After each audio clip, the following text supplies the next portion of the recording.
Welcome to episode 18. This is Jay. I have with me Alec and Joe. How you guys doing tonight?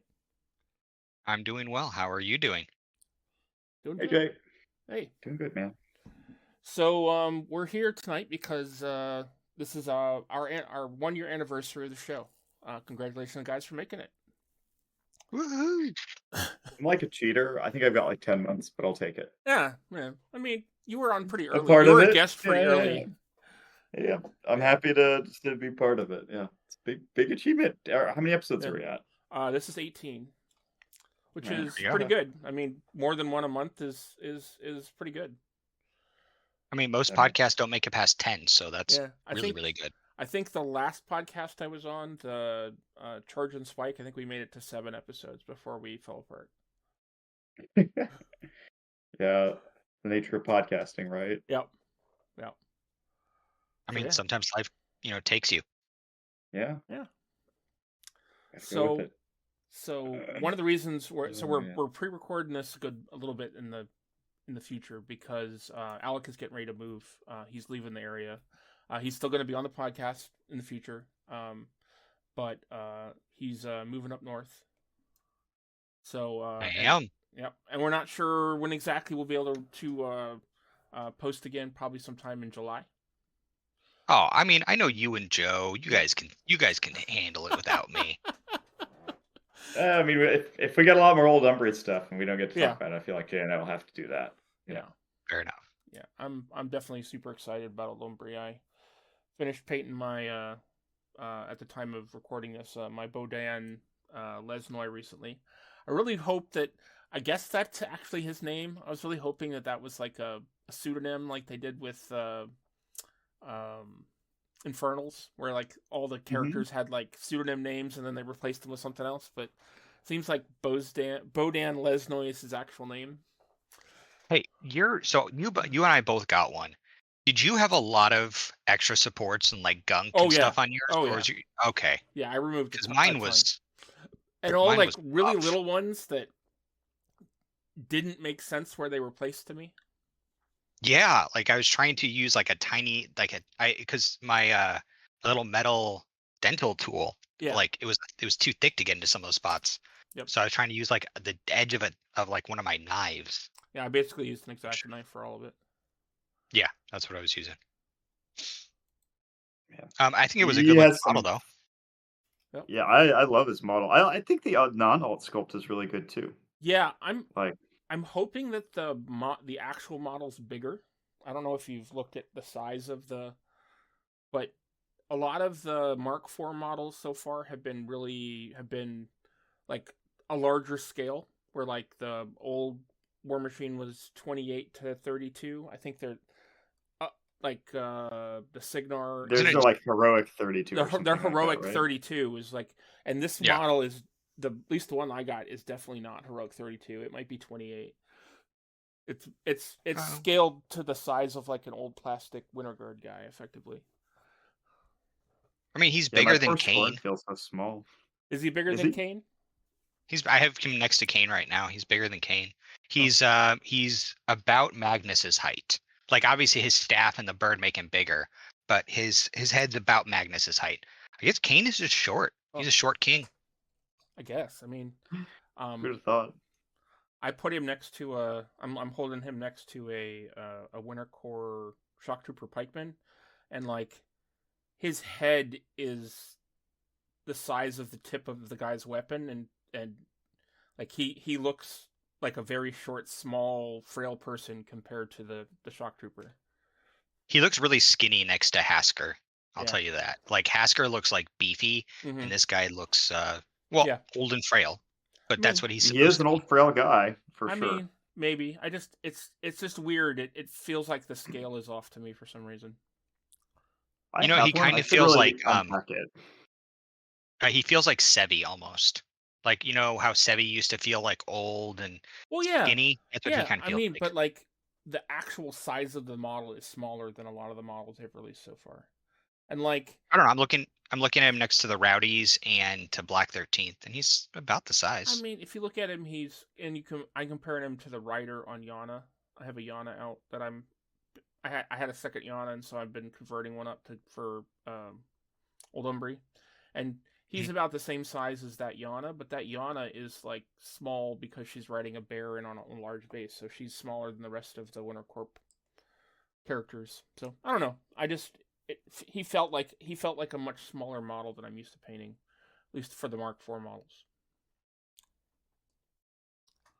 I'm hoping that I don't know. I haven't actually painted him yet.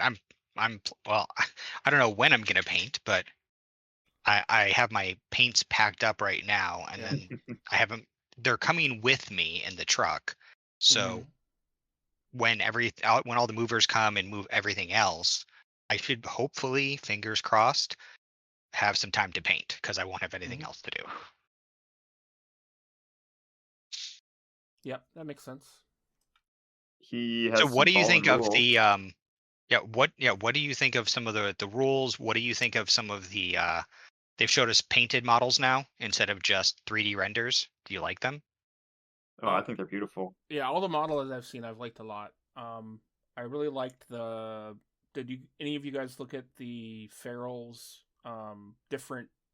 four different combinations that came out with the announcement on the Wednesday the 15th? I'll be honest, I'm a little bit behind. Okay. So they showed off the four different like poses. So there's like the wolf version that we saw originally, and then there's the bird version we saw from the AMA, and then there's a boar that has a unique back piece and a unique head, and then there's like a stag that has like a bone spine back piece. Yeah, it's cool. There's going to be like 4 different animi, like 4 sets of rules for this light. Or medium? I don't know. Is it heavy actually? I'm not sure. Wait, is It's a heavy. So is it 4 separate models then? So they don't have arms that come off? It's a head and back piece. It's think of for Grimkin. Oh, I got it. I'm looking at it. Yeah. Think of the I can't think of the name of the hound right now, but the Gorehound. The Gorehound. Yeah, so think of that, but it's a large base, and the head and the back come off. That looks. I'm looking at it right now. That does look pretty cool. Yep. Yeah, I think they're gonna be sick. That's their light beast, right? Yeah, it's their light. Well, it's a heavy. It's a large base. Both their beasts are heavy. Oh, it says concept of Feral, the light war beast. In the rules that they released, it says it's a heavy war beast. Gotcha. Okay. And it's on a 50mm base. Gotcha. No, it looks pretty cool. I think probably the bird or like the saber-toothed tiger one look the coolest. I guess not a bird, yeah. griffin. Yeah, griffin. Yep. Yeah, I'm gonna have to learn how to paint flesh. I like. Oh come on! Thing I've You've never painted really so much Scorn. Come on. No, but like it's like it was like elephant skin, right? And it's like I want like like horror kinds of flesh, right? Like where you can see the bones coming out underneath it, where you can see like the red pox. Like have you never really painted like thrall, like Crick's thralls or anything like that? At least not to a high level. Nope, never done that. Really? No, so I'm gonna need a strategy for all that stuff. I'm also gonna need a new bone scheme too, because I don't like how I do bone. I was gonna say, I'm gonna probably paint if I get some of these, probably do it some like I did Sheila's Grimkin. Yeah, I'm definitely planning to approach the army from a Grimkin perspective. That's how I did Bodan Lesnoy. I used some of my red Kador colors, but everything else in the model is approached the same way I approached my Grimkin. Yeah. But yeah, definitely. I kind of missed the last podcast. Sorry about that. Yeah, you're fine. Life and health and moves and what did you guys discuss the Cricks Colossal? Oh, we discussed the picture of it. Yeah. Okay. It looks really good. I mean, I'm stoked. The model it's like a mega cankerworm, right? Yeah. The model is so cool. I looked at it really closely, and I'm not gonna say I'm ever gonna play Cricks, but I definitely could see myself getting some of those models at some point. Just to own and paint. Yeah. Yeah, I understand completely. JD and I played our game. I feel like I should report you? on this. Yeah, you should. You Yeah. guys should totally talk Tell about your us. game. So as we promised, we played Firequill and Temort Nebra. Mm-hmm. So that was like kind of what we discussed on the show, and so we decided to play. That we were playing trench warfare. Mm-hmm. So one of the new scenarios, which I think is like pretty well respected. It was an interesting map. The map has like two 50s in the center, which are kind of the main source of action. Yep. And one of the 50 on the right hand side was in the middle of a forest, so that either player could be in the zone and outside the forest, and so like the forest is totally line of sight blocking from one side of the objective control zone to the other side. So that one was like kind of a really cagey side, and then the other side was just straight open. And so that was the shooting gallery side. And I put my Colossal on the shooting gallery side, and let me tell you, the Abyssal King, he really gets work done if he has like an enormous like zone of like control like that. So that was pretty sweet. Very very good for me. Which loadout did you do for the king? So I'm trying out the spray head this time that has awe. That's Okay. the cool one. I think it's the one I want to paint because it's like way cooler. It's got all the like lightning effects and stuff. Mhm. So, but I like the other one because the other one just has some really good abilities attached. But so I was trying out that one, and I had one main gun, which is the long range shooting one, and then I had one of the Mhm. fire bombs because I really love that fire bomb. It's only Oh, range throwing that 10. barrel is good. Yeah, but it's like it's high damage, high AoE, like there's a lot to love about it. So yes, that was my loadout, kind of a mixture of like a lot of different little things. Oh, and the head that What'd gives you do for counter. which The ship that counterblast the damage. shipper head? Is that the horse or is Uh that the trident? I think I did the horse, like the one that has the like really crazy glowy like details for it. Oh, because you painted this thing, so you know all about it. You know Yeah, better than I I spent a do. lot Yeah. of time on that. Yeah, I still haven't pulled mine out of the box. So like you know all about what this thing is about. Oh yeah, Um I looked at the rules a lot, and I painted so much with that thing. I think I really like the part that gives counterblast. That's like to Mhm. me one of the like outstanding features of that thing. So um but yeah, no, we had a fun game. I managed to not get dragged, which I mean the threat ranges in JD's list are crazy. It's a really cool list. Um but just kind of grounded out, managed to kill a full unit of thralls in a turn. We discussed how important that is. Mhm. Did, spent my last spray. I had an option to kill a malefactor or a corpse crawler or a single mechanothrall, and I chose the final mechanothrall in the unit. I think that's a Because Yeah. wise choice. Yep. that's just like what you have to do, and I didn't regret it. But yeah, I'm looking forward to playing another game. I feel like we could play that one a couple of times and get different results every time. Morty seems really fun. Mm-hmm. Threat range I 13 can't is wait no to. joke. I'm looking forward once I get enough gravediggers to really start playing into probably on War Table with you guys or stuff like Mhm. that. I think it's gonna be fun. There's so many new Yeah. options there. And so I feel like people are really only exploring like a really narrow range of the faction. So I mean, Oh, there's just gravediggers? a lot. Yeah, this Yeah. I Yeah, see a lot of Jack lists. I feel like there's a lot of room to try new things. I loved your Cynthia list. I thought that was cool. yeah. I like the Cynthia list. I'm working on a McCoy list. Um, just because I have the "Here Comes the Boom" song stuck in my head over and over and over Ooh. again. Mm-hmm. Um, and then I like Kane. Kane is going to be ruthless into what do you call him? Into Everything. yeah. Well, no, not everything. He's going to be really, really good.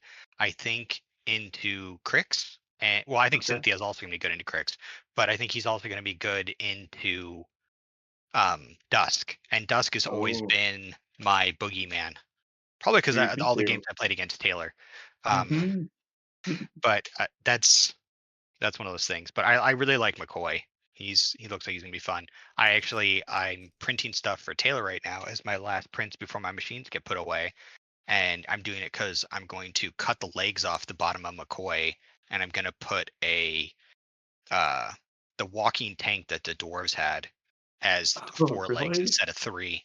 Yeah, Man. I don't like the 3 legs. I'd rather have 4, or Mhm. if I can really be crazy, I'll put 7. But we'll see. Wow.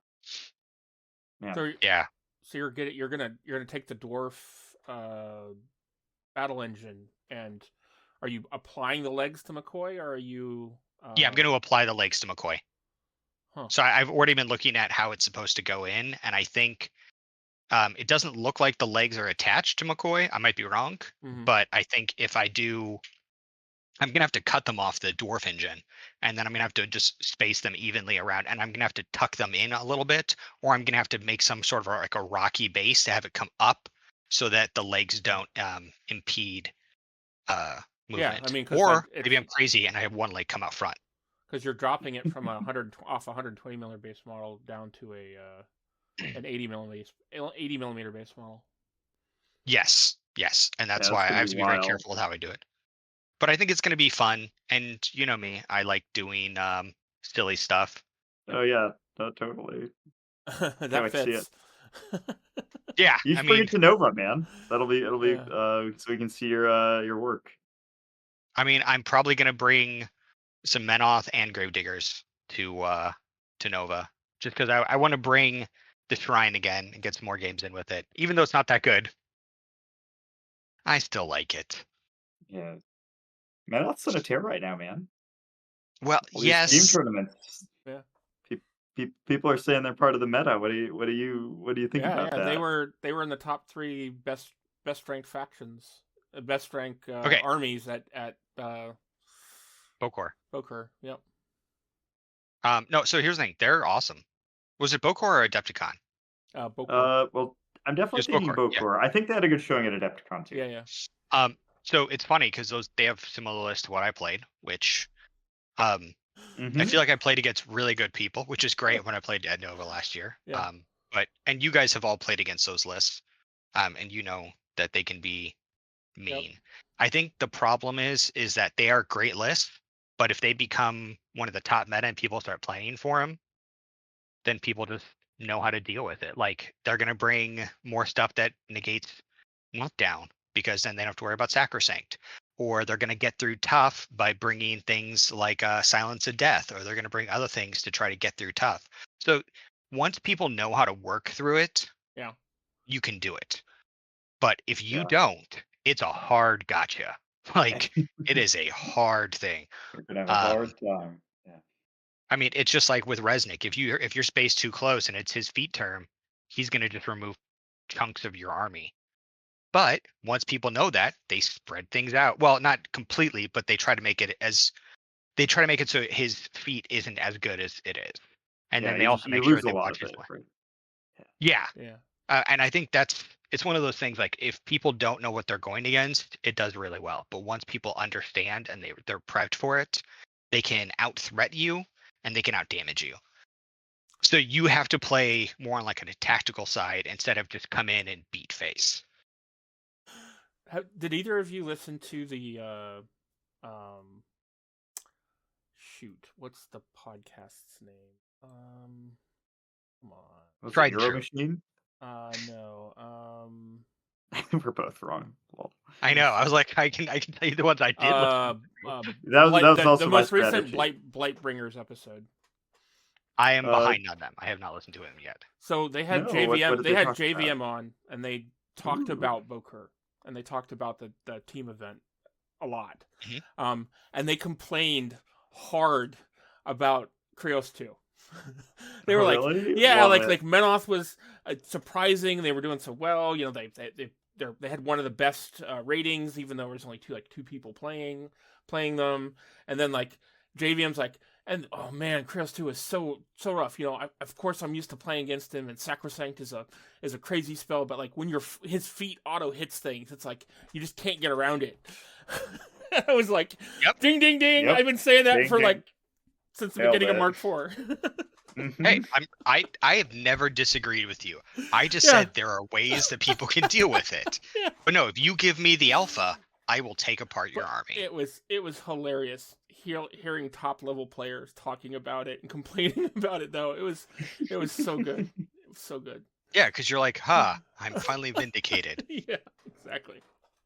I feel like there's a lot of stuff like that in the Yeah. legacy factions, but just like, you know, nobody's playing and we're digging deep into most of them, and like there's some real gems in there, you know. Yeah, absolutely. Well, I don't know if you remember when Taylor had to deal with Stevie 1 in the league, and he wasn't used to it. And he's like, wait, what does he do? And I was like, he does this. And he's like, I what? I was like, it's mean- okay. That's probably some of the successes that people just don't see that, and it's not Oh. they don't play against it. So Totally. Yeah, I mean, like losing 2 arc, Yeah. that can affect Oh, yeah. what you do. You're like, I can't reave correctly. No, you cannot. Yeah, somebody complained But- about that recently on a podcast I listened to. They were like, "Yeah, I thought I was totally good, and then his feet happened, and I was like, oh, I can't do anything I plan to do with the last 2 turns this turn." Man, I And did all that my with beast Stevie frenzied 1. because I couldn't bring in enough fury. No, I did that with Sevi 1 in Mark 2 going Yeah. into Asphyxius on his feet. Not Asphyxius, Terminus on his feet. Yep. And he couldn't it changed how it used to. You would not be able to do focus manipulation. So on his feet turn, when he was supposed to take all those souls in and transfer them over, he's like, I have nothing. I was like, that's correct. And I shot him off the table with deliverers. Love Oh, it. good times. But yeah, Sevi's like fun. He's not great. I mean, like we've said, if you know what you're dealing with, you can easily counteract it. But if you don't, or you're not prepared, or the table's set up just right, yeah, we can definitely do some horrible things to you. And hopefully I learn how to do that with Gravediggers then too. Oh man, bet you will. They got some good tricks, so. I mean, But I and think you know they're me, just like I really like being waiting to outside be the box. unlocked, you know? Yeah, Yeah. I think there's gonna be so much room for you to unlock stuff and like do new cool things.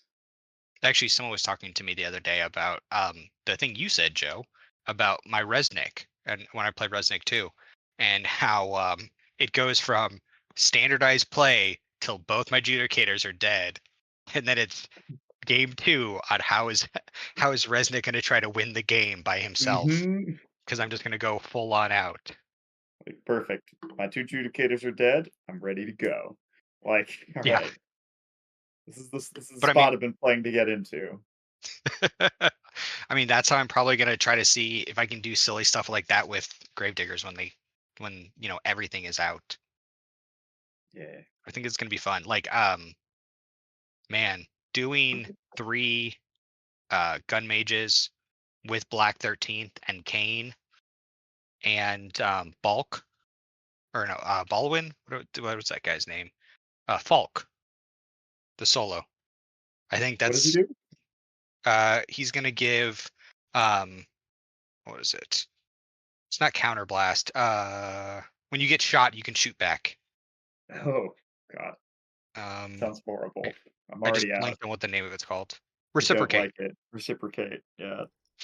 Yeah, and so if I remember correctly, reciprocate doesn't use. I'm gonna pull it up real quick before I'm wrong, but let me just make sure. They might have fixed this. Where is it? Yeah, so it's they did. So it's when it is missed by an enemy ranged attack immediately after the attacker's resolve, this model can make one basic range attack targeting that attacking model. Doesn't so you can do it regardless of distance. Oh, that's dirty. Yeah. dirty. So, yep. and he gives it to all of the gun mages. And guess what Kane is? A gun mage. Gun mage. Oh, oof. So if you put Kane out there with Boom Howler and you put out Force Barrier, you can make Kane, and then you like put him behind like a wall or something. He goes from defense 17 to defense 19, and then you put him behind a wall. You look at 21. Man. Go ahead and try to shoot my Gross. caster. Yeah. Well, just get shot back, right? Ugh. Well, yeah, and it's a Love it. basic attack, so you can choose your, your attack type too. Do you have a knockdown shot? Because that'd be hilarious. You shoot him, you miss, he shoots you back, knocks you down, and then there you are. Activation Funny over. enough, Hanging in the Thunderbolt, breeze. Oh man. but it's only on a critical though. I say Still, only. you're just playing with fire, right? Yeah, but pushing something back D3 inches and then potentially knocking it down is rough. Oh yeah. But yeah, the thing is, Absolutely. and you can do reciprocate as many times as you get shot at and missed. Oh, you can? So yeah, it doesn't say only once per turn, just once Oh per wow. attack. Oh, So they shoot, you shoot back. They shoot, you shoot back. Especially you put in something like in a Dust Devil, so that they get that +2 defense there. I think Firequill has this. Sounds like something Firequill would have. I'm gonna have to check. I can pull it up. Let's see. That is. He does. He does have reciprocate. So, but that's Oh only him. yeah. This Yeah. is with Your whole army, right? Or all of your well, units. all the gun mages. Yeah. It's all the good So units. yeah, it'll be rough. I can't wait to see it. Yeah, Here I, I'm for I it. like I like the idea that it's technically it's defensive, but it's also taking pieces away from them. And Mm-hmm. just like I like defensive strikes, that could be Yeah, it's a, just a the same fun thing, way. right? Mhm. Well, I was thinking like if you take gun mages and you sit them behind a wall, you sit them, in a dust devil, something like that, and you just, especially if it's near a flag or, a cache, that can make it a pain in the butt for everybody to deal with. Mhm. I mean, obviously you can get in there and melee them, but they're gonna shoot at you as you're coming up to them. Yeah, then you're up in there meleeing them and yeah, you're all the way across the board, right? Like good luck getting there. It'll be fun. Oh yeah, especially if you run like double valiance or something, so you can just shoot them as they're coming in. Yeah. All right, I like it. I'm sold. It sounds Yeah, fun. I've been looking at a lot of these different things. Like not much time, but like, sit down, make the wife breakfast in the morning or, after I put the kids to bed or if I'm trying to get the kids to bed, I'm like, I can look and do some theory crafting. Yeah, right? Stretch that. I don't know. Theory crafting is like it's like a whole part of the hobby in and of itself, right? I didn't understand that for a long time, but it's like some people that is like the main part of the hobby. I mean, it's not Yeah. for you, but yeah, thinking out all the I think it'll combos be and rules. yeah, I mean that's kind of like I like to look at the game and not I would say like not necessarily break it, but I like to look at what is someone not doing and how can I do something that nobody else is doing because if they're not expecting it, then I can play better. Yeah.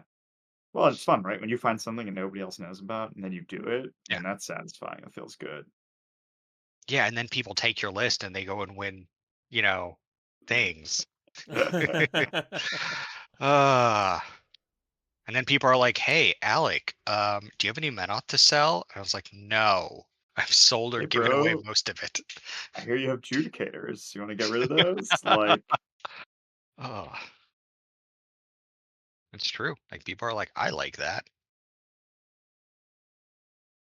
But I think, all of the lists, I feel like in Mark 4 people are kind of, pigeonholing themselves into different things like, "Oh, this is the good thing. This is the good thing." I think if they look at Legacy, I think if they look at Prime, I think they're gonna see there's interactions, so there's ways you can play things to make them really good. And people always just assume, oh, Legacy is, eh. But if you know what you're doing with them, you can do pretty Mhm. good or pretty well. Yeah, I think they're absolutely fire, but I think many of them are just fine, and some of them are really good. But it takes that somebody's got to spend the time and get the reps in, and there's just not that much expertise in them anymore, which Yeah. is sweet if you wanted to become the person who figures it out. Mm-hmm. Yeah, You absolutely. guys, with because we know that um they are currently tweaking and looking at the legacy cephalic stuff, the dark industries or whatever. Yeah. Do you think that if they start releasing other armies with STLs, they're going to do that and start looking at old legacy armies? And because we know that there's at least 4 other legacy armies they plan to make available again. Do you think they're going to look at those and buff some of them? I mean, Like maybe. they're doing with I would Cephalics? like to see Grimkin come back with a Fury. I've always loved the fluff of Grimkin, Yeah. and I would love to see them more on the table. I also liked they had again with their trump cards, it was a Mhm. unique way to change up how you're doing. You're like, oh man, you killed my heavy. Oh, what do you know? There's another one back. Yeah, What? I mean the cool thing about their command cards too is that they're the only faction that has counter cards, and so Hmm. their special cards you could play them in your opponent's turn, which none of the other command cards really do that.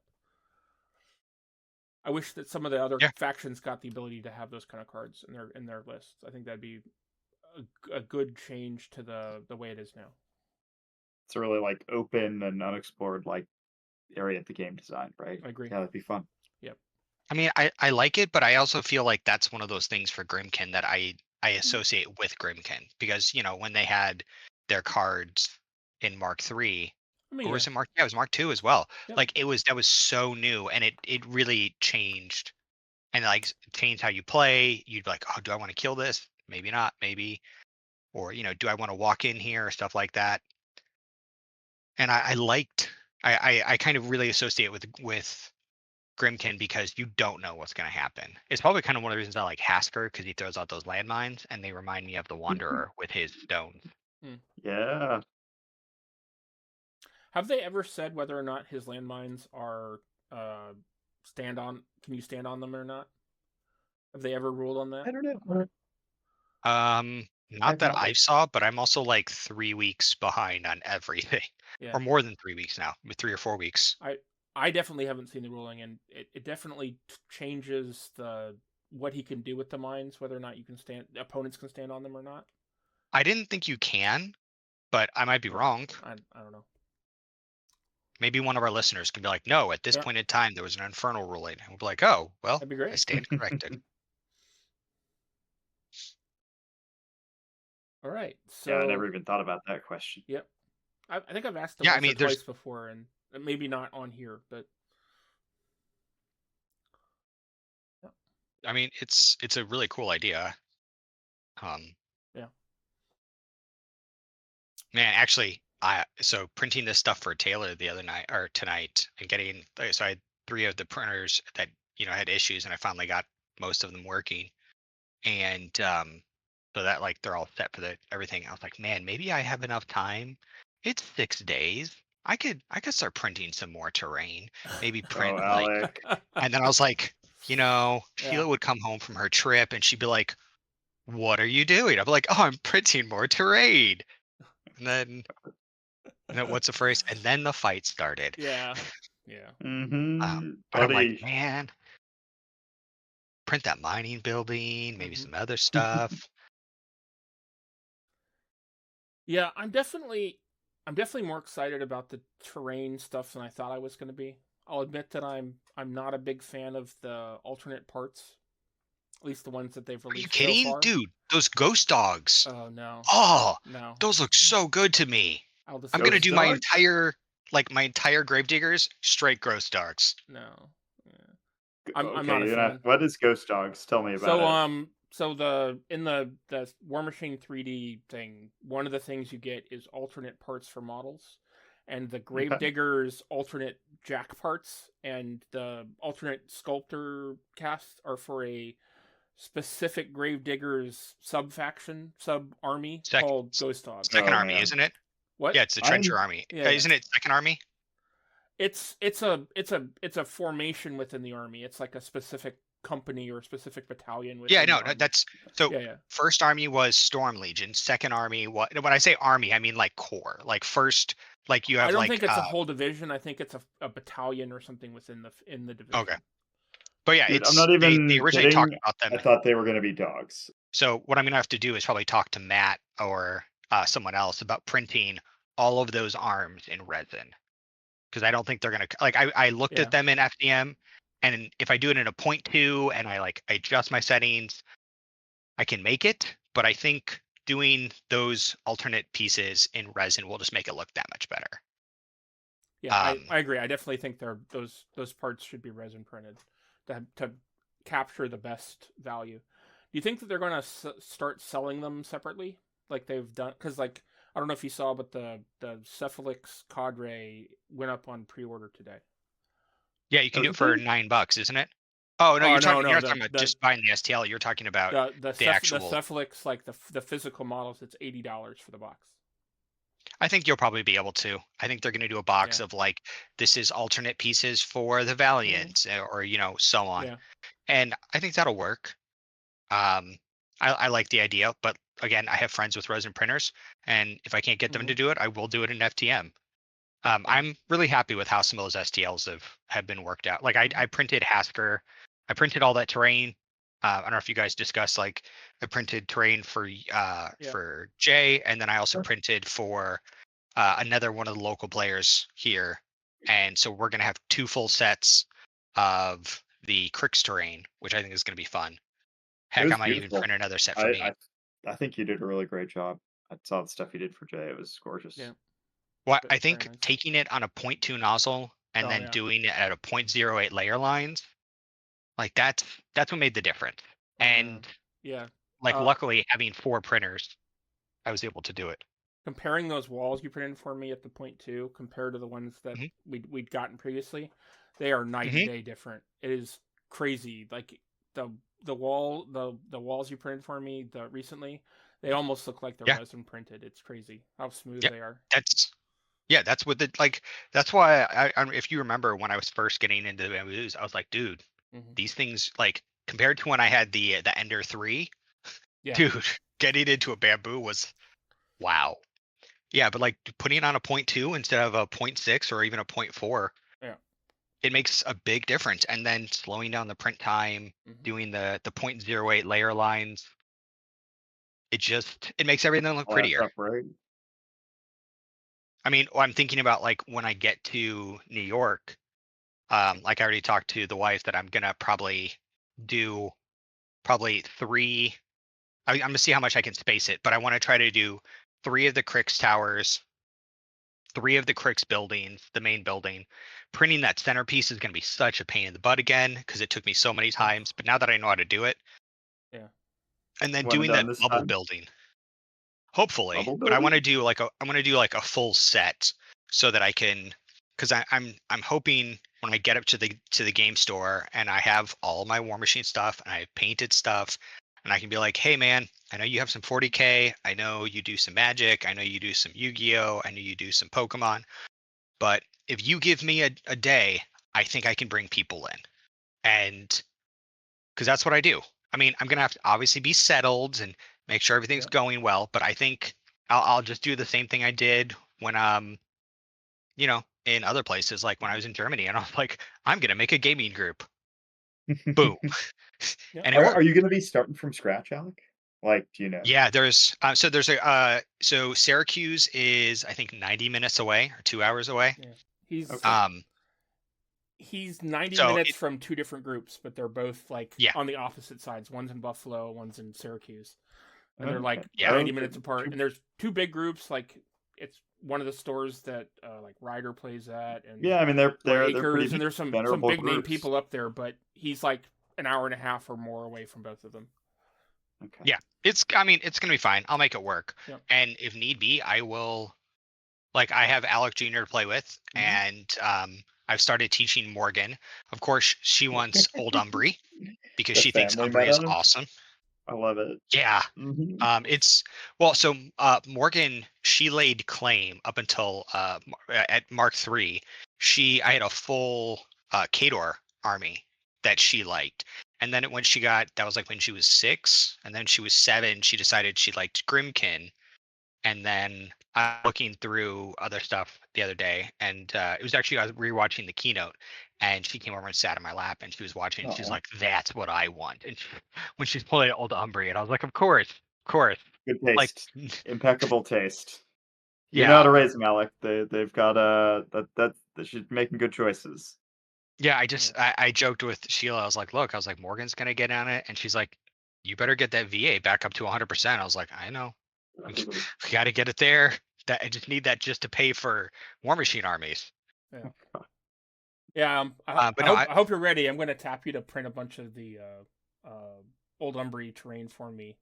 As absolutely. As soon as it comes up, and get it sent to me, because I'm definitely, if it's even half as cool as some of the Cricks and Old Umbry stuff, I definitely am going to want all of it. Oh yeah, I'll probably Yeah. I like, so if you remember, the deal with Sheila was I wouldn't buy any more 3D printers until after the move. So I mean, also What buying a a house, I deal! forgot. I know, but buying a house is definitely more expensive than I remembered. Yeah. But yeah, I'm still hoping, probably not in 2025, but in 2026, picking up 4 more P1Ss, and then I'll start cranking out terrain for everybody. Gonna be the You'll just man, get a Alec. giant box in the mail. Yep. Well, did you tell them about the pyramid for you? Oh no, we haven't talked about that yet. Man, I spent some time so Alec printed me like an enormous Norman. Would you say it's Aztec or Mayan? Mayan. Mayan, yeah, it's like a Mayan ancient pyramid that I don't know, it's got 4 levels, I think, three and levels. Three stairs, levels, I 3 think. levels and Yeah. stairs coming up both sides, and it probably takes up a quarter of the table. I don't know. It's going to be incredible. It's big enough that you can put models in the steps as you walk up it. So we're going to have to I find some shrank it stick down scenario too. things too. Yeah. Remember the first? I told you, like, the first was gonna be like 18 inches on a side, and you're like, "No, that's too big." I was like, "All right, I'm making 12 inches on a 12 side." inches on the side. Yeah. I mean, Jay's going to have to show me how to do some UV cast resin or whatever, so I can we can put some lava on it and really match the theme. But yeah, I'm very excited about it. It's super cool. Yeah, I was showing the wife. I was like, "Hey, look, these STLs are on sale," and she's like, "Why do you need more?" And I was like, "What? Wait, you I mean don't I can't understand the already own them?" question. Well, no, I was joking with her. I was like, "Oh, so I shouldn't tell her I already bought them." Oops. I'm just kidding. Like, actually, she doesn't listen to the podcast, so okay. But no, I've held back on actually buying. I don't think I've bought anything recent. No, that's a lie. I have. I did Kickstarters. Man, those Kickstarters get you every time. They a hell of a business model. They It sure know how is. to get people into it. Well, they tell you, they're like, hey, for $54, you can get all of these buildings. Like, I've been looking, and then I went and got some stuff for Viking stuff, because I was like, man, what if you, instead of doing pirates, you did Vikings for the trolls? Oh, that would be I was awesome. like, That would be an incredible Ghost Dogs version of Trolls, right? Like Vikings. right? That's what And I it was would be thinking. so goofy. Yeah, I'm into it. I like it. But I mean, I also spent like $7 on another set of trenches. So I now have 6 different types of trench systems, not just single trenches, trench systems. And that doesn't even count the 20 something feet of trench work I already own, like actual stuff that's resin. Is Oh, any of it playable? it's fully paintable. You played on some of it at Nova. Oh, did it? Okay, Remember, okay. it had the wooden boards on the bottom that it was painted, and then it had the sides, but everyone just took the sides off. That's actually very similar to what the Gravediggers are. So you can take the sides off, and so everyone just took the sides off and put it to the side. And that's kind of the sad thing with 3D terrain sometimes, where it looks beautiful up until models start interacting with it because people don't put it back. Yeah, Paul told us that too. By the way, that was a great episode. Can I vote that as one of my faves? Oh, dude, Interviewing that was Paul. definitely one. That was a highlight. I don't know. I think the episode that Jay and I did with Matt, that or the episode with Paul those are probably my two favorite episodes from the season 1. What was the one you did with Matt? I missed that. Yeah, I should need No, to listen to no. that. That was episode 3 or 4. I think it was a special episode and actually isn't in the Oh, it's not in the catalog? Ooh. I mean, it's on.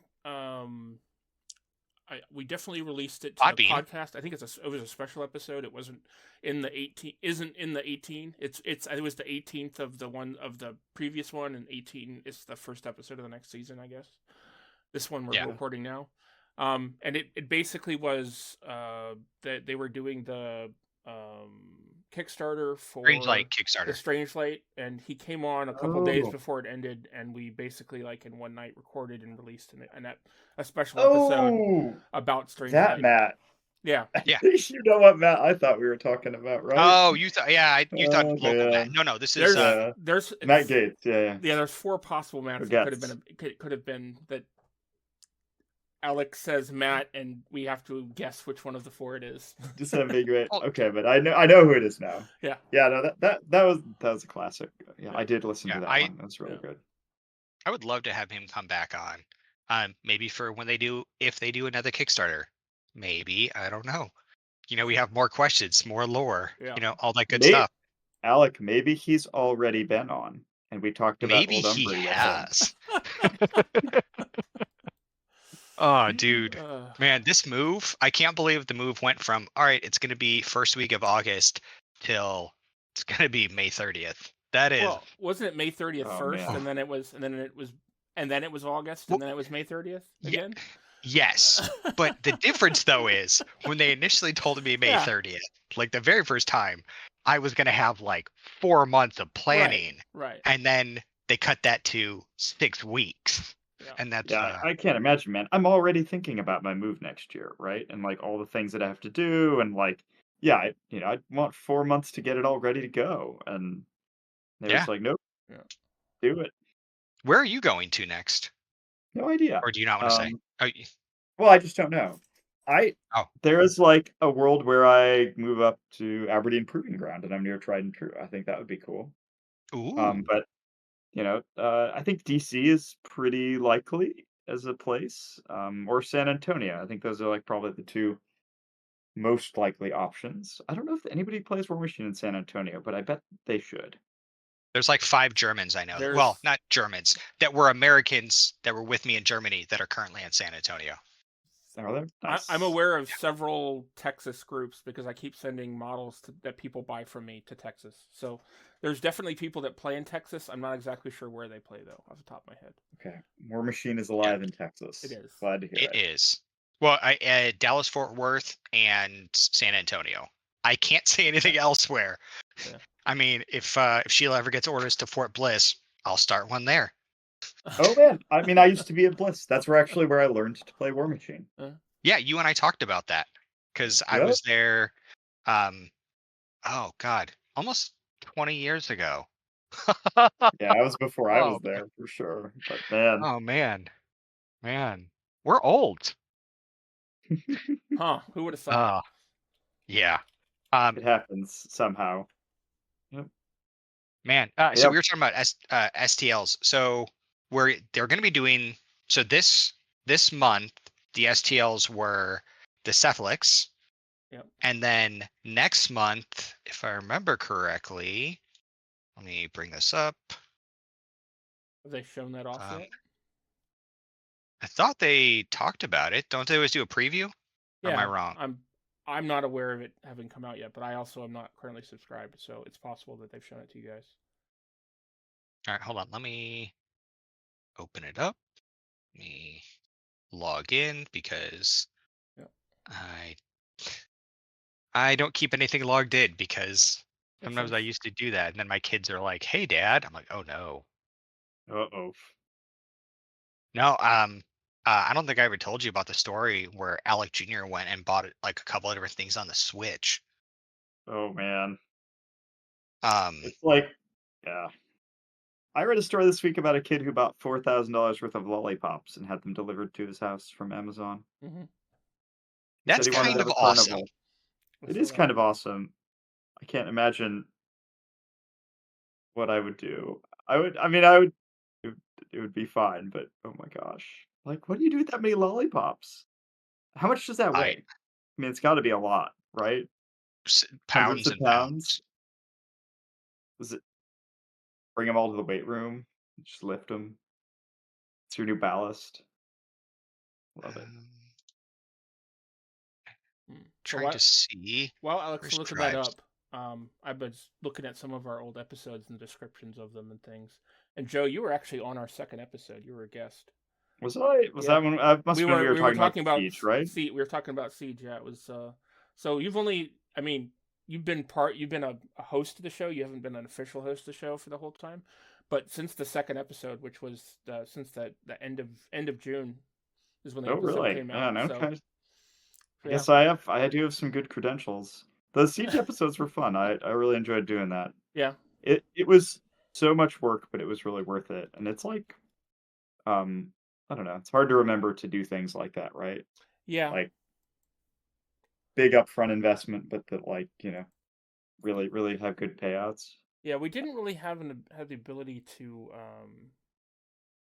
I mean, I guess we could have organized something this year, but because Nova has an official, we were going to do something, and then we got the notice that Nova was going to have an official SFG event, and so we decided just to do that instead of trying to run something ourselves this summer. Yeah. I think our community is like Yeah. a little bit kind of building back, right? And we'll find some time to run another narrative event for sure. Yep. Man, I And can't maybe roll my we'll best even run weight for whatever one they meter. run at. I don't know. Maybe we'll like decide that whatever they run at Nova is so cool that we like got to run it ourselves, Yeah, right? absolutely. Do we know I what mean, it they're is? supposed to be doing Not potentially officially yet. giving us No. those STLs. Okay. Yeah, no, they have What'd you say, not. Alec? I think they're supposed to be, well, potentially letting us get those STLs for. It depends. I've been told they're either going to provide the terrain for us and we're going to just run the event for them, or they're going to send us STLs and we're going to print them and build it ourselves. But we don't know either way. No, wow. I'm talking about, they talked about potentially getting the STLs for some of the old events. Remember they talked about. Yeah. They've talked about releasing like a smaller version of the airship for what they ran at Adepticon this year. And they've talked about releasing the Dragon because the Dragon scenario is already out in the app. Oh, cool. But I'm not 100% sure when or if that could happen. They haven't really said anything about that. They have so many things going on. Yeah, it's crazy. It's crazy. It is crazy, and they're delivering on some of them, maybe many of them.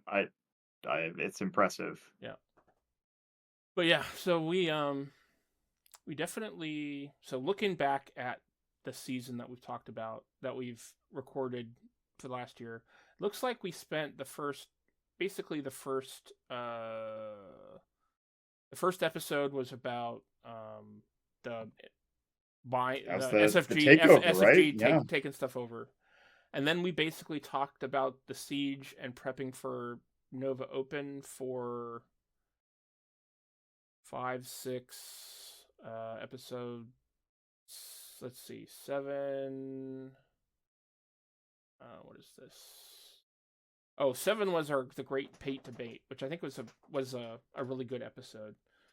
But remind me what that one was. That was where the we Great were. Paint Debate. Yeah. So that's where we had the discussion about approaching different ways to paint. Oh yeah. Me and Alec, should you play, and also should you have to play painted? Should you do you have to paint your models? What's the best practices for painting? I think that's actually one of the first podcasts where a lot of the other the WCL community guys got involved and started talking, and our first viral episode where a lot of people checked us out. Nice, awesome. Yeah, there's no preview up for the next month. Yeah, but I guess we're only halfway in. Yeah, I'm sure we'll see something sooner than later. This next week, they're from the time period of where we are recording now. They're getting ready to start showing off a bunch of the Old Umbry models for the first 2 releases that are coming in June. It is so hard to watch those models coming out, and I just want to paint them.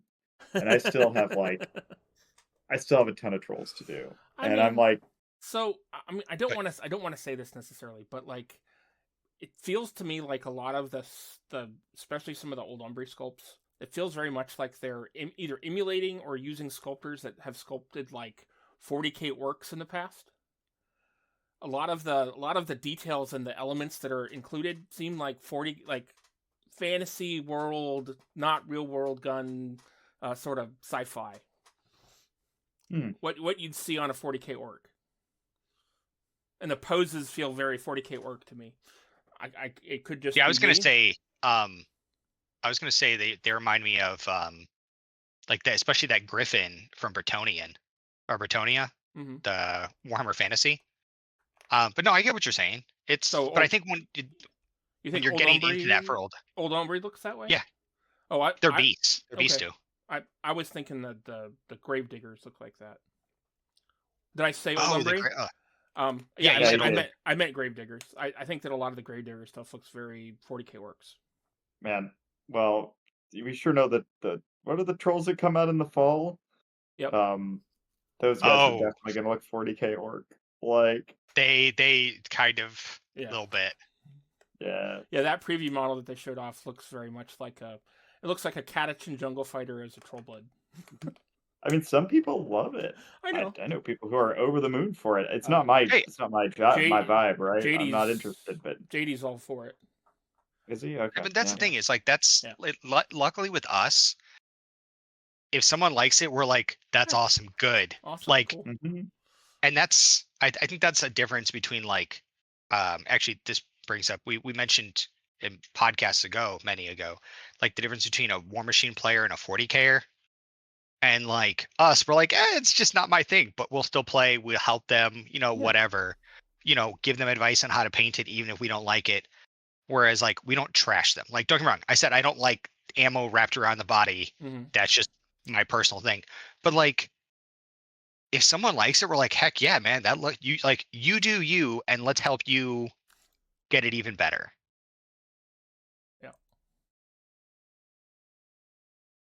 All right, so we've been talking for about. Yeah, go ahead. I think I have time. I can print this. Yes. I think I. Yes, do it. You think the mining building? I don't know if I can do the crane, but I think the mining building and the mine. Yeah, maybe the water tower. I really like those details, and that's definitely was something I was thinking about having you print for me. Is those 3 pieces? I mean, I thought I was going to have more time. Yeah. And I may request you to print them for me after you get moved and settled. Settled in July. Yep. So man, I'm hoping the house goes and we're able to buy it and everything works out. And I'm in the house in June, but we'll see. Well, especially with like now the fact that Morgan wants to really get it more into Warmachine, and I've told the kids that when we get up there, I'm going to try to teach some of their friends that they make up there so they can get into Warmachine. And I'm like, yeah, come on, bring everybody in. Then you bring your dad and your uncle. It'll be perfect. Already planning ahead of the future possible friends. Yes, it's me. I know. Yeah. Cool. I think I don't know if I showed Joe, but I packed up, and it's 6 medium-sized totes. Though my wife says they're large, I said they're medium-sized totes, just full of terrain, and then 16 game mats. Nice. Oh, crazy. Yeah. You're ready to start the whole meta. Yeah, like I have the clocks, I have everything ready. Just hit it and go. Teach people to paint. It'll be good. Then, when your wife somehow gets orders to drum, you'll be up there too. You guys want to keep talking? I Is said, there more stuff you want to talk? well, no, I was gonna say I actually had I found my piece of paper with notes. Mm. And one of the things is what did we do that we liked? What have we done that we didn't like? And what do we want to do different in the future? And Joe knows exactly what these 3 things are called. An AAR? They are. Yeah. What are they? No, AAR. Okay. After action review. It's the Ah. joke in the Army. You always had to do, what sustains, improves, and things like that. So Joe. Well, I guess you see, you're quiet. I normally overtalk you. What did you like that we did? What did you not like that we did? And what would you want to do more in the future? These are hard questions. Okay, Jay, do you want to take a swing at it first? No, I'm gonna answer. I really enjoyed our interview. Thought that was like really fun one. I thought that we're like actually pretty good as like kind of a Warmachine news podcast. Like, what has SFG been up to lately? We've kind of fallen off that beat a little bit, but I think that was something that was actually like pretty sweet that we did. So maybe I'd want to do more of that in the future. And what's the other thing? What did you not like that we did? Oh, I don't know if we did anything I didn't like. The diplomatic answer. I mean, would you have talked about I it? don't. Yeah, go ahead. Yeah, I don't love the segments that are like what SFG should be doing. How about that? Because I just don't have any idea what they should be doing. It's like way Do you outside mean my like pay grade. businesses? Like business practices? Yeah, or like SFG should be releasing this or whatever. I mean, it's fine to talk about. It doesn't bother me, but that's Okay. yeah. I don't think I have a strong like we should not be doing this. Oh man, my OnlyFans that didn't last very long. That was good. We shouldn't have done that. That's something we shouldn't have been doing. Nailed it. Now I got a respectable answer for each of those questions. There you go. What about you, Jay? What did you like that we did? What did you not like that we did? And then what was like a new thing or something you want to do in the future? Well, I really liked the narrative stuff we did and the coverage of how we, what we were planning to do, how we did it, and the results of it. I thought that was a really good stuff to talk about. I don't like that Siege and Nova sort of dominated the first part of the cast for. We didn't really talk about anything else for several months, from like August through October. All we talked about was basically Nova Open and the Siege, or and getting ready, and there wasn't any other content mixed in. So if the listeners weren't interested in that, they weren't listening. What would I like to do more of in the future? I think or something different in the future. So I like the 2 episodes we've done so far talking about factions and having a guest on to sort of talk about Brine Bloods, and then Necrofactorium most recently. I think we should do more of that kind of stuff. The problem with those kind of episodes is that after the meta updates, they're sort of sometimes they're not relevant, and you sort of feel like you have to go redo them again the next year, and I think that getting stuck in that kind of pattern is bad. I think I'd like to do more discussion about how an army plays and where it is in the meta, maybe doing groups of armies, like maybe once a month or something, one cast a month, talking about picking several armies that have a similar feel or have a similar play style, whether they're legacy or new armies, and sort of discussing how they play and what the people that we know play with and why they play with them. I think those are really helpful and seem to be really popular with the community. Okay. How about you, Alec? Yeah, it's a good point. For part of the time, like our beat was legacy factions. It almost felt like we do less of that now. Mm-hmm. I mean, I would not be opposed to going and having more legacy, like to go back and hit some of the older factions again. Like, give me a month to go through and reread old Signar or whatever, and I can do theory crafting like I do with the other stuff and be like, hey, this is what I like about it. So one of the things that I really liked, I love when we get into the lore. That is like, we've done that on several different ones where we kind of go and talk about some of the fluff. Mhm. You know, when we had Matt on, it was awesome. We got get a lot into the fluff, and I think some of the feedback I've gotten from people, they like hearing about the world, because a lot of people will talk about, you know, gameplay. A lot of people will talk about different things, but not everybody talks about lore. Like you do have, I think, 2 dedicated lore channels where they hit like very specific topics. But I kind of like where we would just talk about some of our favorite stories from the lore or some of our favorite pieces and why.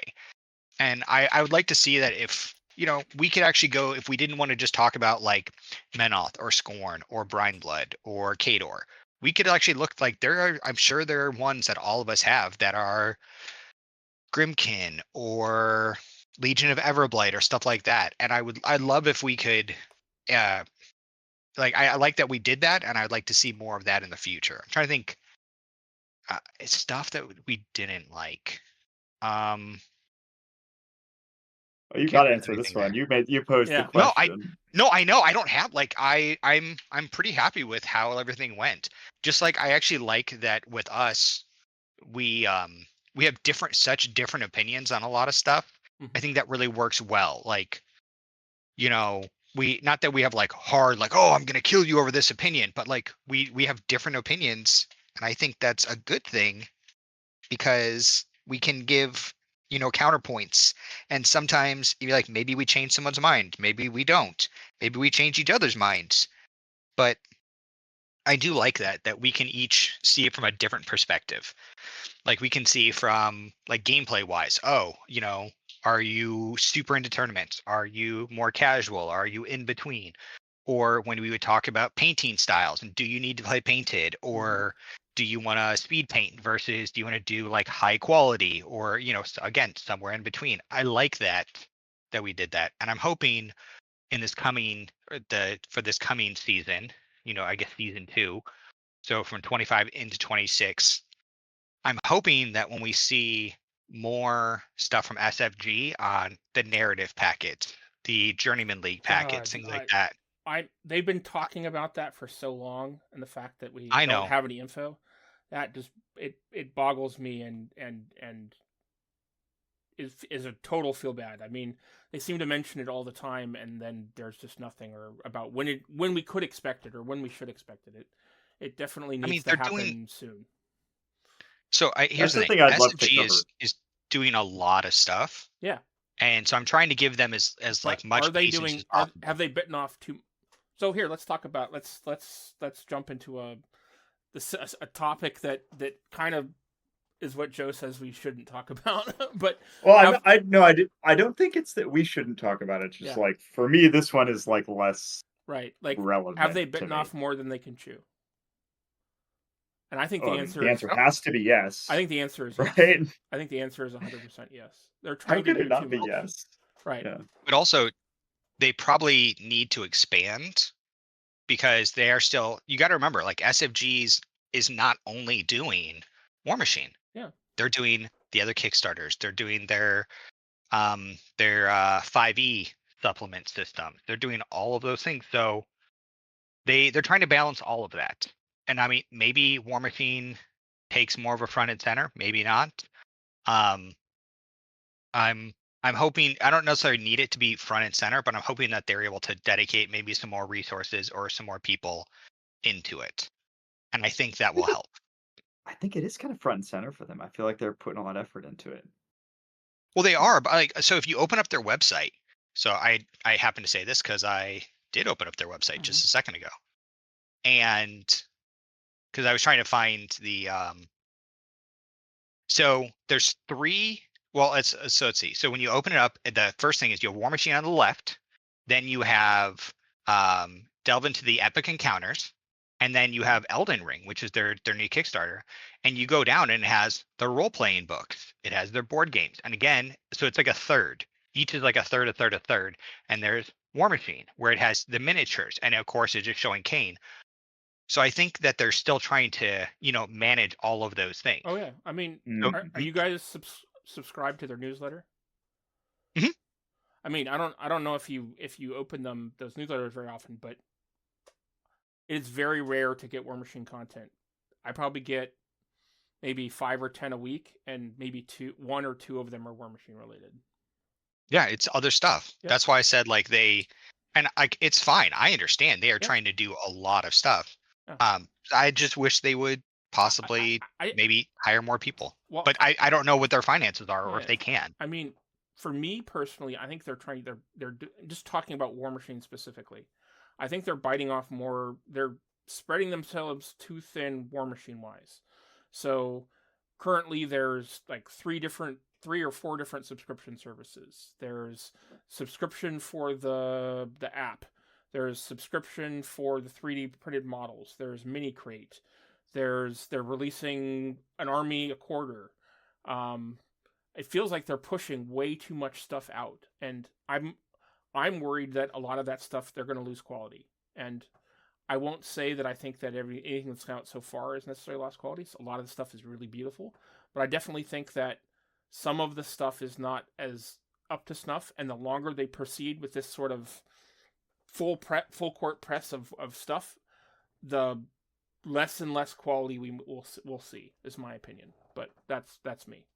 I'm worried. I'm worried that they've bitten off more than they can chew, and as they go on, it's just going to grind and grind and grind, and they're either going to have to stop and take a break, like Privateer has done in the past, or the quality of the stuff they release is going to reduce and reduce and reduce. I think if they were to add new people in, that might give, the fresh blood, new people, like, because, when you're new into something, you're going to push full in. And that might give some of the other people a chance to take a break. I think that's something they could do. Yeah, I mean, That's one of my hopes.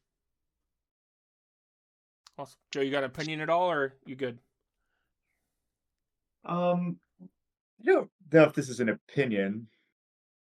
Do you think they're pushing the factions so hard right now because they're really are aiming at hitting a Mark V and kind of abandoning all the legacy stuff? I mean, I hope that's not.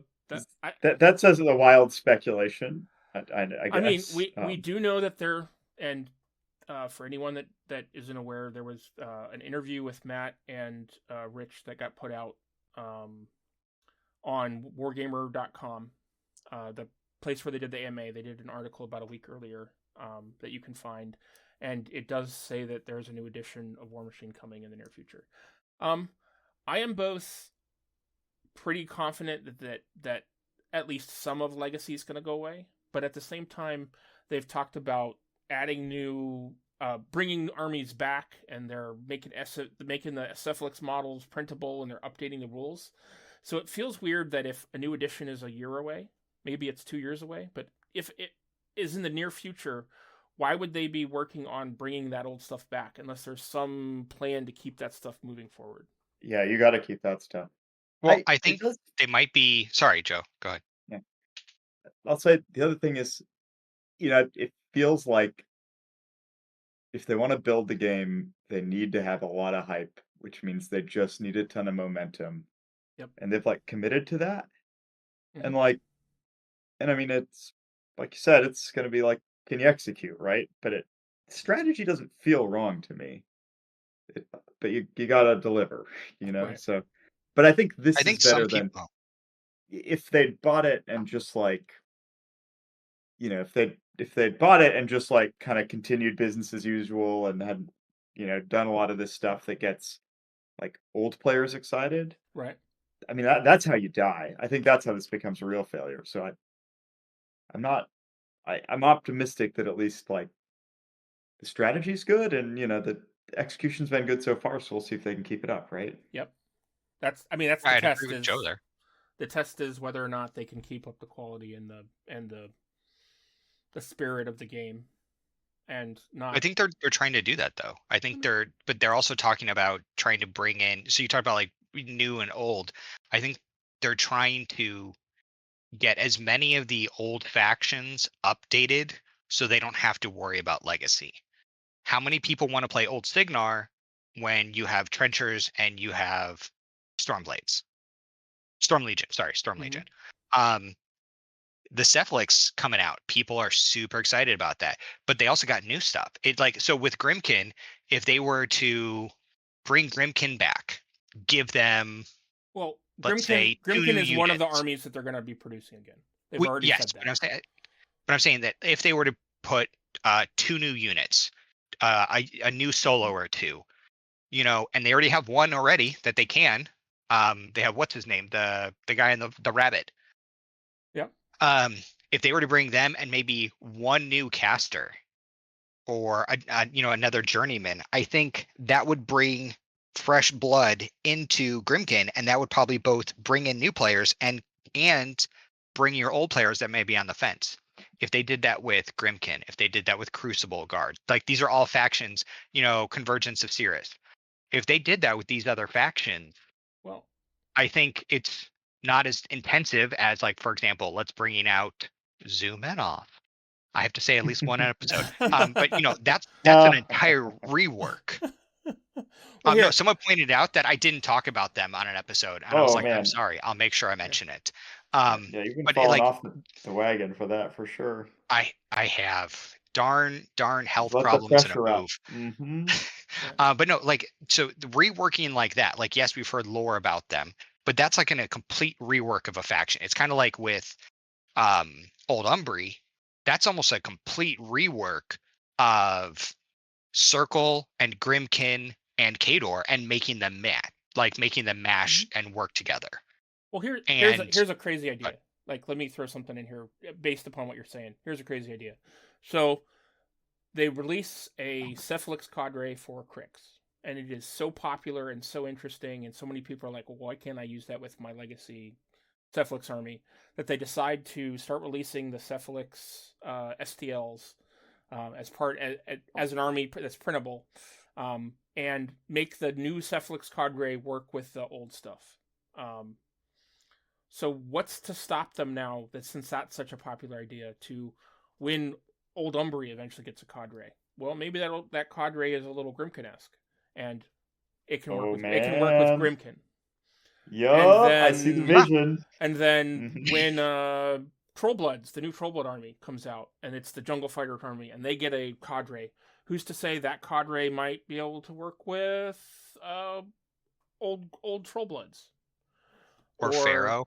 Or Pharaoh, or I mean, there's a lot of potential there. There's a lot of possibility, and I think that this Cephalix thing is just the first glimpse of an idea that they were like, wow, let's try this, and it's been so popular that there's no way they're not going to keep doing it. And so I think it'd be great. we know that Convergence of Cirrus, we know that Grimkin, we know that Crucible Guard, and we know that Infernals are all going to be at some point be purchasable, whether or not it's through an STL program where people can print their own files, like is happening with Cephalix right now, or they're actually going to make them available to be bought and on demand, like printable kind of armies. We're not exactly sure 100% what they're going to do with that, but there's a lot of opportunity there for, as they bring out cadres of these new armies, giving them the ability to add things in that can be played with certain things. And like, for example, the third one of the Journeyman Warcaster and 80mm cohort model army is a Cephalix thing. What if next year it's a Infernals thing, or a Crucible Guard thing? So there's a lot of opportunity there for that to play in. I mean, with Infernals, they could always add them into. They could think about Warriors of the or no, Flame in the Darkness. No, it wasn't Flame in the Darkness. What was the one Infernals where Infernals could combine with another faction? It was Flame in the Darkness. Yeah. Was it Flame in the Darkness? No, it's I forget what it is off the top of my head, but I know what you're talking about. But if they did something like that, they could possibly try to bring. I don't think they're going to mix like that. I think if anything, if we were to get something that could work with Infernals, it would probably be something that worked with Orgoth. So it'd be like an Orgoth cadre. So like, but the Infernals and Orgoth, the Novakin and the Fells hate each other. They're different gods, but if they did a cadre that's a third god that works with both of them, I mean, it would be easy fluff-wise to do that. Would it though? I think it would be. Or would it just be retconning things? I mean, we don't know how many different groups of gods that are in their realm. We know of 2, but they haven't said that there's just 2. That's true. And I mean, I would love to be able to see Ghost of Ios play with Old Retribution. I want to know which cadre, which faction is going to get the Scorn cadre. Fiora. I think Scorn's going to be an army all of its own. Do you think they're going to get an army? Well, I mean, you don't think they just died off? Maybe they just fell into the sands. I mean, they said that we'll see Scorn again in recent interview stuff and in AMAs. There was that question, and it came up that they said we will see Scorn again, and they've already set up in the fluff as Scorn as a possible antithesis with Ragemonger. Because Ragemonger, he does hate that. In the fluff, Man. in the fluff. I'm glad I don't play that guy. Scorn has raided the Bullcroaks, which Ragemonger is connected to, and they basically to take slaves, and the Bullcroaks just annihilated them effectively. And Ragemonger keeps pushing in the direction of their kingdom, challenging bigger and bigger things, and so eventually he's gonna. If the fluff and the leaders of the Southern Creoles have come to him and said, "Stop going that way. We don't want you to poke a bear," and he's like, "Oh, it's fine. I'll be good." And then he keeps going that direction. So it's already set up in the fluff for eventually him poking the bear in the Scorn Empire becoming a reemerged Scorn Empire taking effect in that zoo Southern Creoles area. Wait, so that's why I'm a Bullcroak player, right? Yeah.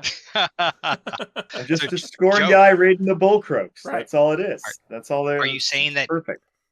So would you put Brine Bloods on the shelf if Scorn Mark IV popped out? I mean, because you've put all this beautiful work and effort and playtime and paint.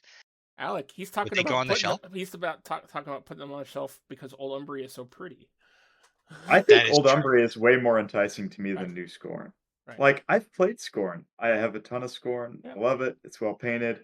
I don't need, like, Scorn version 2.0, right? Like, or, slight variations of Scorn. Like, I want to do new things.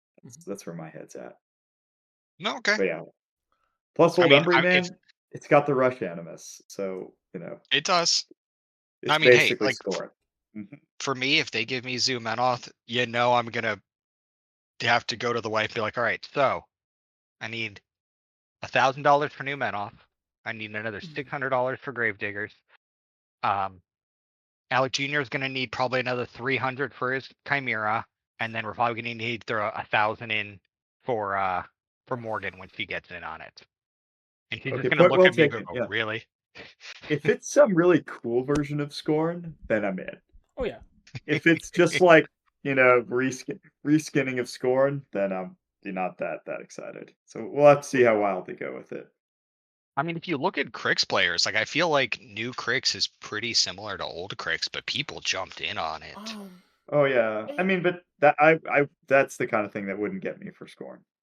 Oh, okay. Zoo Scorn, that would get me for Scorn. You say that, but JD was the same way, and he was like, "Oh, I'm just going to proxy with my old army, and I might pick up one or two of the new specific things." He now has a full army of the new army. So, no, I know. Oh no, I'm saying to Joe, I'm like, the new models and the I just think that they are so much nicer and prettier and more amazing. At least. For the Crix is so much than the old Crix. And the old Crix looked great, but the new Crix stuff is just so cool. I think anything new, Scorn-wise, with a tweaked and slightly reimagined look to them, I think that, I might be all in on them. And I used to play Scorn in Mark 1 and Mark 2, so. I reserve the right to change my mind, but right now I'm lukewarm. Fair. I'm red hot for Umbri. That's where my heart's at. No, I get that. Yeah. I was really hesitant about Mark IV armies, and then looking at, it wasn't necessarily the models, but looking at the playstyle for Gravediggers, I was like, all right, take all my money. Here, go.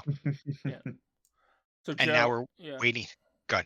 Yeah, no. I was going to say, now I'm just waiting and hoping that stuff gets here before I leave. Yeah. It's been ordered for a while. All right, so Joe, of the previewed Old Umbry stuff, the models, looking at the models, what is the one thing that has grabbed you the most, and you're like, I want that? Or what are the is there a leader and something else that you're just like, that is the coolest thing ever, I want to paint that? I mean, honestly, it's like the reveal sculpt of Bodan, like the special one. Yeah. That was like, whoa. Like, the amount of detail on it is perfect. It tells such a strong story. Like, you could really, it would not be a chore to paint that model really well.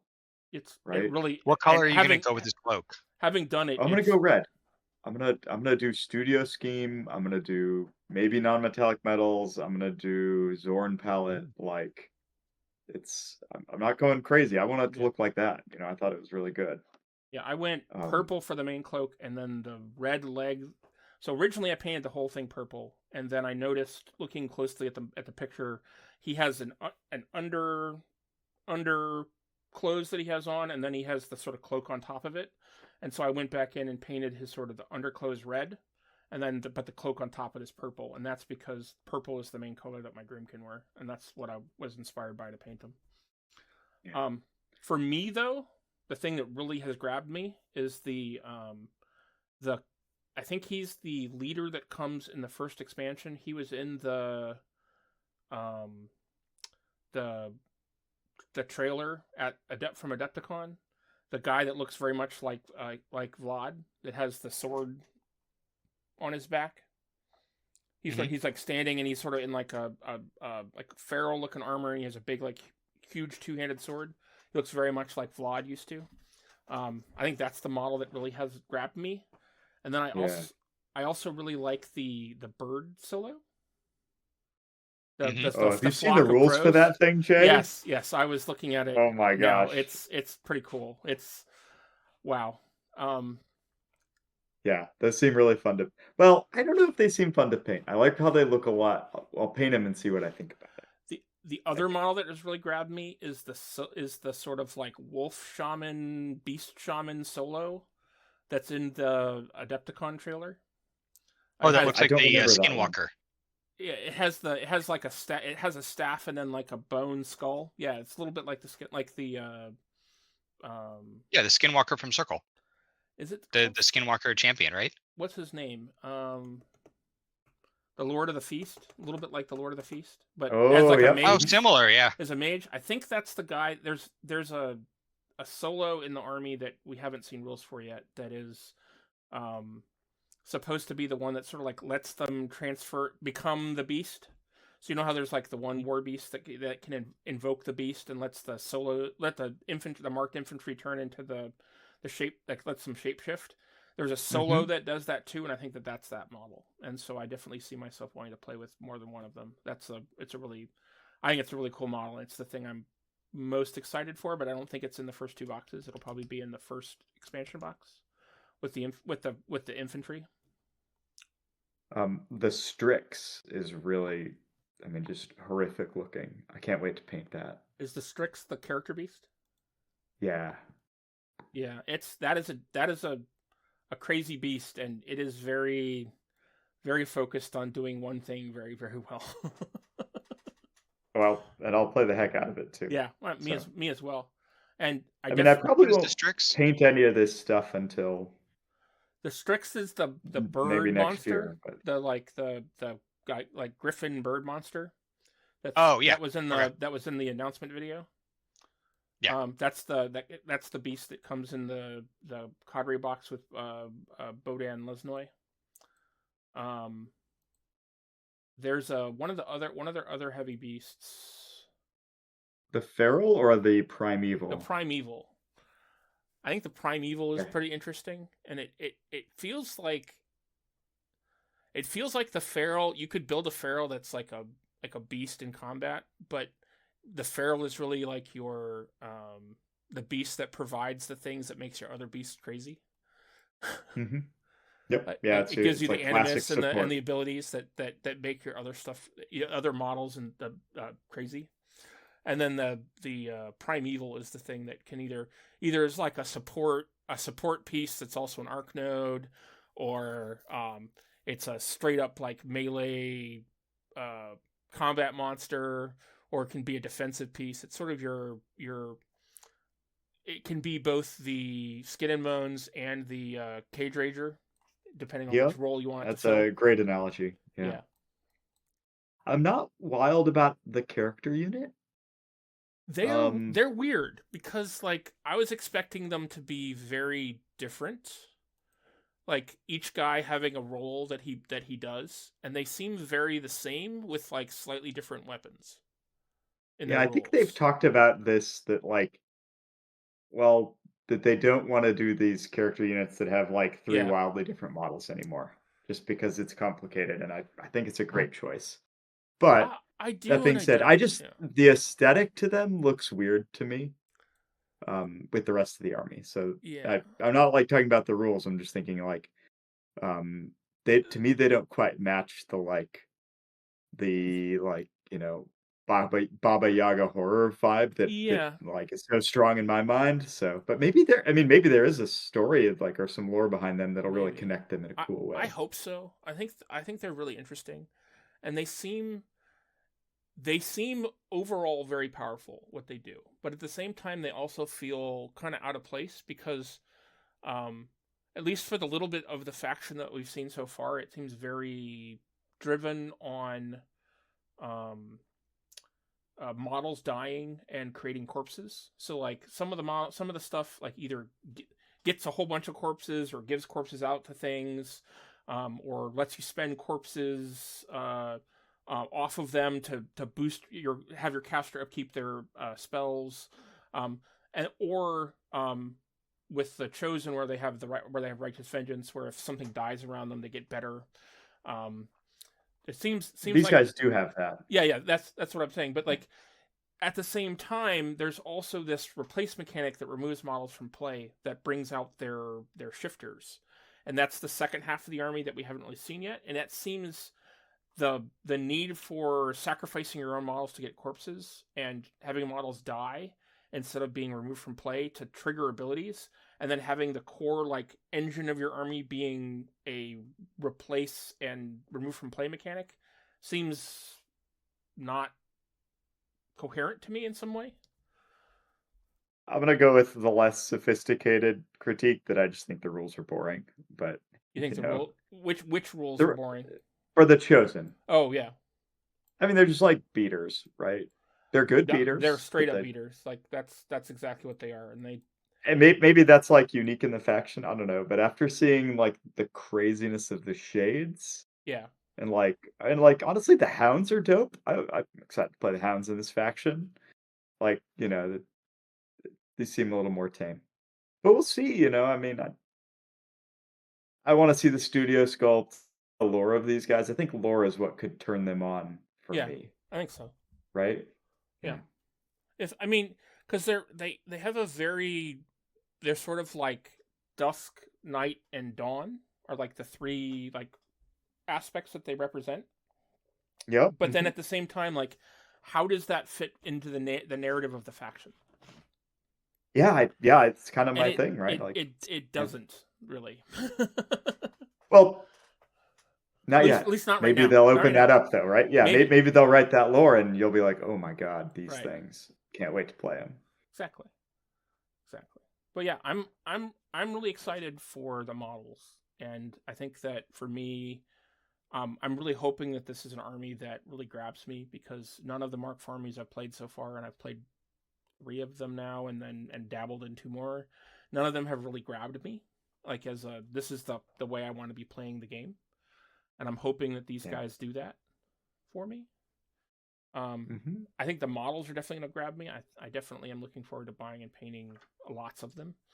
I'm a little scared because having painted a full Infernals army, I think the army's gonna feel a little bit like Infernals, where you're sort of like getting units that are not necessarily subpar but aren't like top tier, and using those to empower the top tier stuff that's in your army. And so it's going to be some getting a bunch of models painted that I'm not necessarily going to care about their quality as much, which I worry about because I'd like to paint the army to the best quality as I can.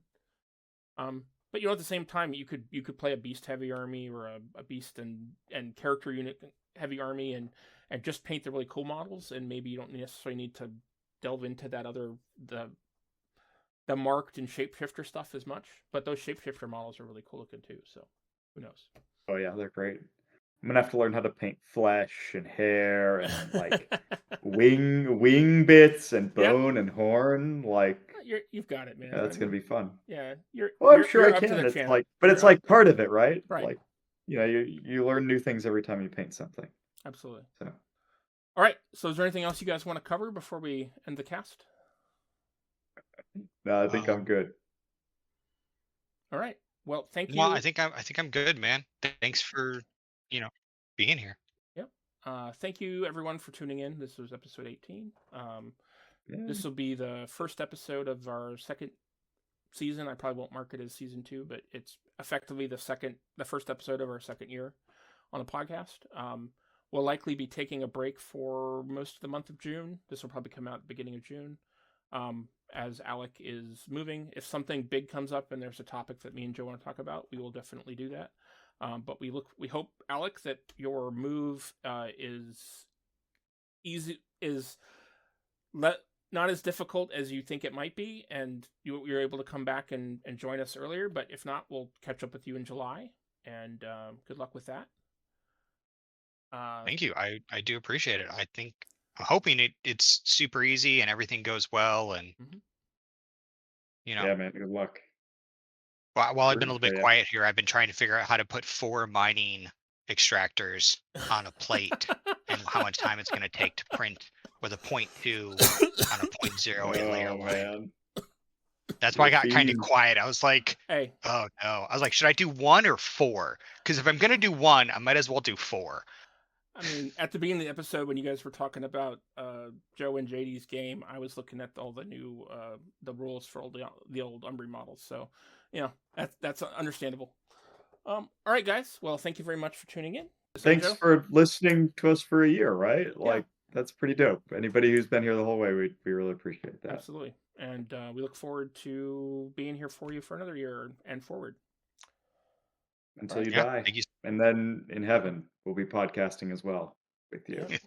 Thank you, guys. Sorry. Bye. Right. See you guys later. Bye. Good night. Bye. Hey, guys, real quick. This is Jay. Thank you very much again for listening to episode 18 and joining us for our anniversary episode.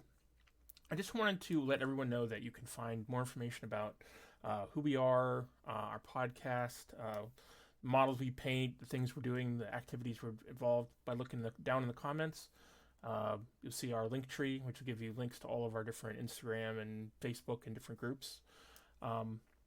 Also, one of the things that it has become apparent after looking at how we did this year and how our episodes have done and things and all is that a lot of you guys aren't leaving comments or interacting with us or liking an episode if you enjoyed it. And we want to have more interaction with you, and we want to share this experience with you and talk about the kinds of things that you want us to talk about. So if you could please leave us a comment, like us on whatever app or device you're listening to the podcast on, that'd be great. Thank you very much, and we look forward to talking to you more as the 2025-2026 season gets on. Thank you very much for listening.